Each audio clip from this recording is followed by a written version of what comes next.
In the name of the Father, and the Son, and the Holy Spirit.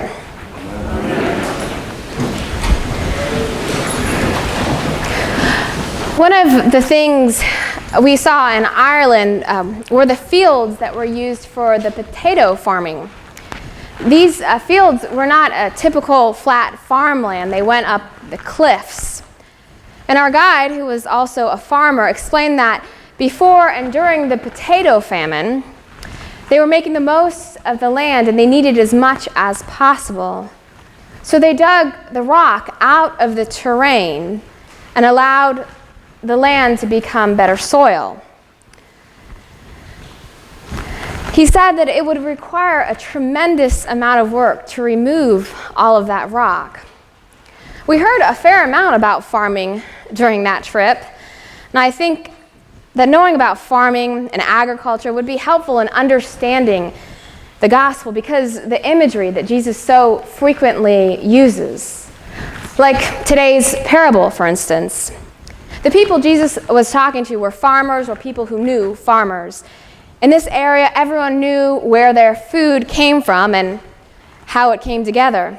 It's likely also that the people he was talking to were not well off and were unaccustomed to having more than they needed. Unlike today, they did not have food stored in the pantry or the freezer. There were no canned goods or frozen dishes. There was nothing like that.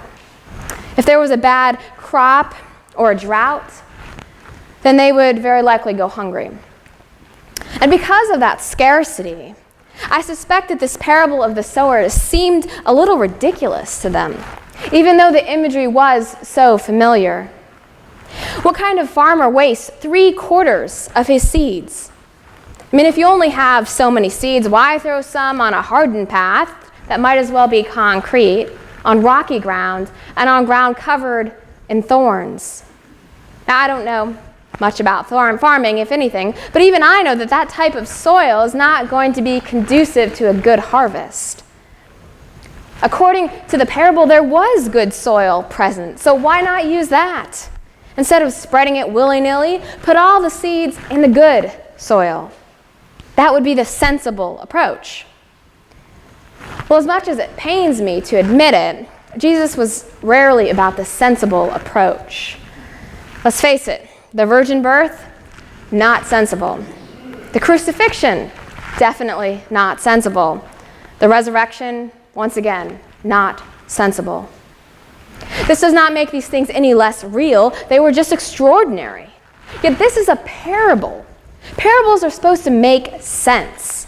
When Jesus spoke in parables, he would take a fairly simple story that people would be able to identify with, and then use that story to teach a lesson about God.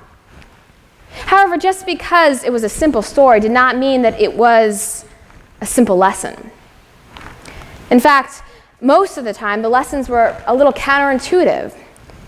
If this was a sensible and realistic story, the sower would have carefully spread the seeds where he knew there was good soil. That means all of the seeds would have had growth potential, and as a result, there would have been a greater harvest, and the seeds would not have been wasted. And this is a parable about results, right? Well, perhaps not. Now, you might know that when Jesus explains this parable, he refers to it as the parable of the sower, not the parable of the ground or the parable of the crop. It's about the sower, the person who is tossing seeds around with wild abandon. Jesus explains that the seeds are the word of the kingdom, or we might say the word of God.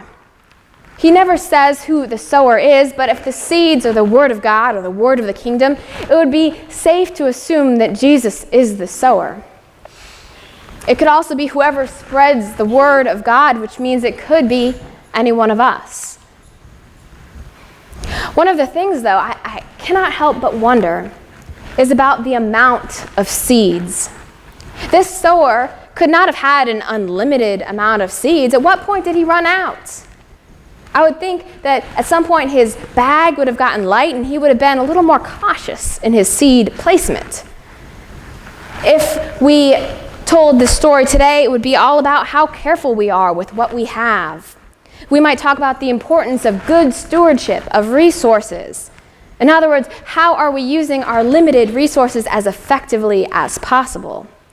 Instead of talking about countless supply of seeds, we might talk about how we could get the most out of every seed.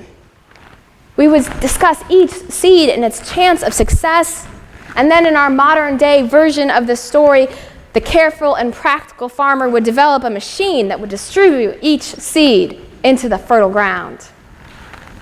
But this sower is not a farmer, and the seed is not something that will run out. This seed is the Word of God. And the Word of God isn't just the biblical text, although it is. It is also the experience of God. It's God's love and grace. And those things don't come in packages of 100. They are countless. And the sack that contains these things is bottomless. Because of that, Jesus is not worried about wasting, because there will always be more as long as we keep giving. As long as we keep reaching into that bag, there will always be more. But it's very tempting to be strategic in our faith. We might talk to some people about faith, but only the people who we think will be receptive. We might invite some people to church, but only the people who we think will say yes. We take the safe road because we fear rejection and we fear failure. So do I. It's scary to talk to people about faith when we don't know how they will receive it. Even Jesus realized that he would only reach a portion of the people he was speaking to. When he was teaching this parable, the crowd was so large that he had to get into a boat and get in the water so that he could speak to the crowd. Yet in the end, the crowd that was at the foot of the cross was maybe 1 or 2 people, if any. And the crowd that condemned Jesus to death was countless. He preached to them even though he knew they would not stay with them in the end. Even his disciples would abandon him. But he kept giving abundantly. He kept loving. Now, a lot of people read this parable and say that the point of it all is that it's about God and how God provides.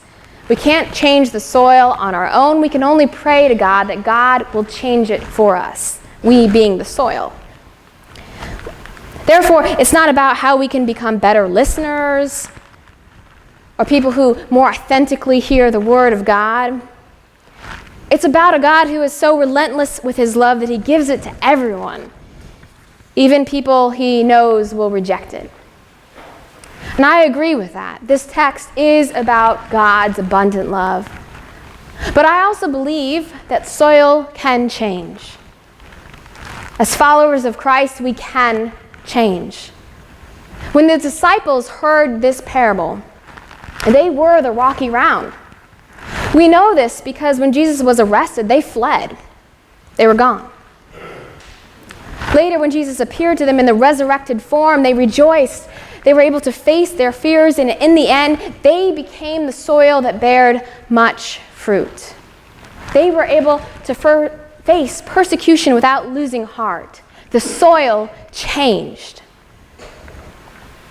Now, this parable is not a perfect analogy.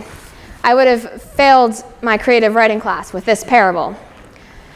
As a disciple of Christ, we are the ground, we are the sower, and we are the seed. We receive God's love, we provide God's love, and in some ways, we are God's love. God will love us regardless of what kind of soil we are. Of that, there is no doubt. But if we want to be vessels of God's love, if we want to provide God's love to others, then we have to participate in the gospel. We have to dig the rocks out of our hearts.